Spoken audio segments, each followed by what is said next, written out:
Hi, hello, வணக்கம். இன்னைக்கு பார்க்குறது பார்த்தீங்கன்னா, இது செம்பருத்தி செடி. இந்த செம்பருத்தி செடியில உள்ள பூவ வச்சு தான் அழகான, அருமையான ஒரு பானை ஒண்ணு செய்ய போறேன். பாருங்க, இதான் அந்த செம்பருத்தி செடியில உள்ள முட்டு. செம்பருத்தில நெறைய வகை இருக்கு. நம்ம இந்த செடியில உள்ள பூவுல தான் நம்ம அத செய்ய போறோம். பாருங்க, இது குச்சியா ஒடிச்சு நீங்க வச்சாலும் துளுத்து வரும். பாருங்க, இது எவ்வளோ அழகா இருக்குன்னு. இந்த செடி பூ நல்லா பெருசா இருக்கு. மலர்ந்து வரும். அந்த பூ நம்ம செய்ய போறோம். இது மட்டும் அந்த செடியில உள்ள பூவ புடுங்கிக்கிட்டோம். பாருங்க, இதான் அந்த பூவு. ரொம்ப சிவப்பு கலர்ல இருக்கும். அதுக்கு தேவையானதுன்னு பார்த்தீங்கன்னா,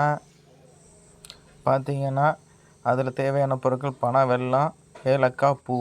இதுக்கு ஒரு ஏத்திரத்தில் தண்ணியை ஊற்றி அதை நல்லா காய நல்லா சூடுபடுத்தி எடுத்துக்கிறணும். சூடுபடுத்தணும். வெயில் நேரத்தில் இது மட்டும் ரொம்ப செஞ்சு சாப்பிட்டா ரொம்ப உடம்பு குளிர்ச்சியாக இருக்கும். மறக்காமல் செஞ்சு சாப்பிட்டு பாருங்கள் வீட்டில் எல்லாம்.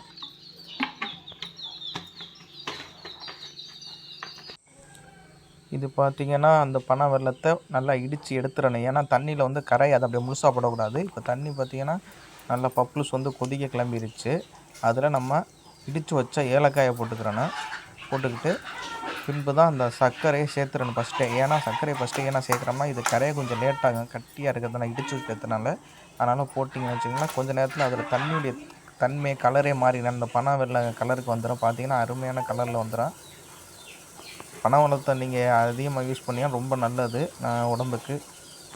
இந்த செம்பருத்தி பூ டீ குடிக்கிறதுனால உங்களுக்கு உடலில் குளிர்ச்சித்தன்மை, இந்த வெயில் காலத்துக்கு அதிகமான வெயில் வெப்பத்தினால நம்ம ரொம்ப அவதிப்படுறோம். அதுக்கு நல்லா உடம்பு குளிர்ச்சியான ஒரு தன்மையை கொடுக்கக்கூடியது அந்த செம்பருத்தி பூ. பார்த்திங்கன்னா, அந்த தண்ணியில் இப்போ செம்பருத்தி பூவை போட்டுடுறேன். ரொம்ப உடம்புக்கு ரொம்ப ஹெல்த்தியானது, ரொம்ப ஆரோக்கியமானது இந்த செம்பருத்தி பூ.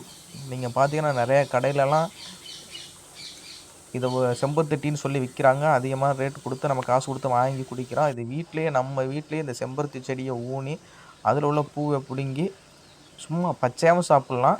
இது மாதிரி டீ வச்சும் சாப்பிட்லாம்.